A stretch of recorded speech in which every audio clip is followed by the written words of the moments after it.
Everything. Yeah, ladies and gentlemen, good afternoon. We are in the premises of NNMC, Nigerian Newsprint Manufacturing Company at OKUIBOKU.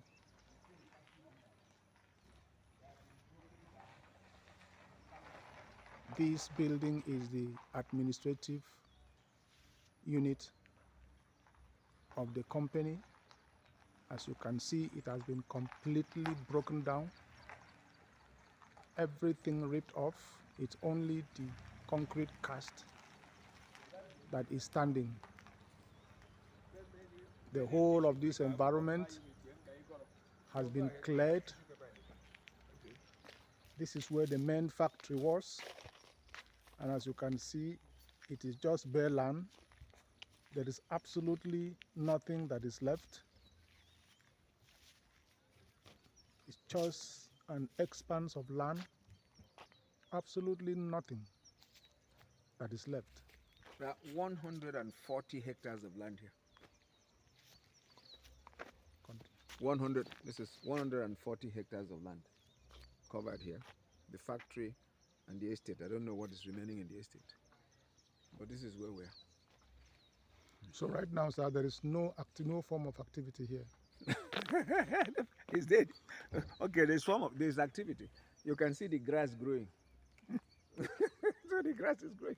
No, what I mean, there is not even farming. People are not even entering this land to farm. Farming. Well, we can see some plantains there. Maybe they were planted by somebody. You can see the quality of the roadwork. This is almost 50 years of existence. This place was shut down in 1986. 86 is what? Almost 40 years now. I had operated for about 10 years. So what actually was the cause of shutting down this place? The cause was because in 1986, Buhari, not Buhari, what's his name? Babangida introduced under the pressure of the World Bank, introduced the structural adjustment program, okay, in Nigeria. Once that happened, the factories could no longer afford, because the exchange rate skyrocketed, even though it's nothing compared to what we have now. The exchange rate skyrocketed, and so the factories could no longer afford, all right, to buy spare parts. They could not afford to buy spare parts. Unfortunately, we had not developed, I'm not sure we have developed anything till now. We had not developed to the point of manufacturing the spare parts for the equipment that we had in our factories. So they could no longer afford the cost of importing spare parts from abroad. So all the factories shut down. The only things that remained were the refineries and the oil industry. Every factory, Quality Ceramics went down, NNMC went down, the paper mills, the steel mills, all of them went down in 86. That's what happened. Even the Delta Steel plant that was functioning collapsed. It collapsed. So can you remember, was this company actually fully operational before this time? Definitely it was. It produced paper. And the product of this company was exported to? It was essentially, it was exported to West African countries. Okay, we have that information. It's all documented, and also in Nigeria, it's newsprint. It was for the newspapers. Okay, there's another factory in the west that was for packaging. Ewopin paper mill. Ewopin, one or two other paper mills, but they were, each of them was to produce a different kind of paper. Ewopin, I think, was for packaging paper. That's craft paper, and so on. There was another one for photocopying paper.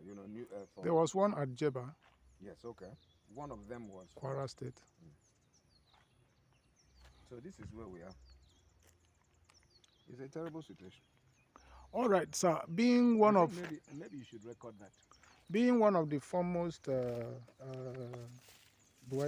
professionals who have an inside knowledge of what happened here, do you think that the newsprint manufacturing company business can still be visible in this place if everything It's okay. You wouldn't manufacture newsprint anymore, but you would manufacture paper. Will always be relevant. You can see they removed even the what do you call them, the times. That's it. Okay. This was July, was unveiled on 19th of July 1986 by Ibrahim Babangida and all of that. But this thing had been producing for about 2 years or thereabouts before Before the before this official commission.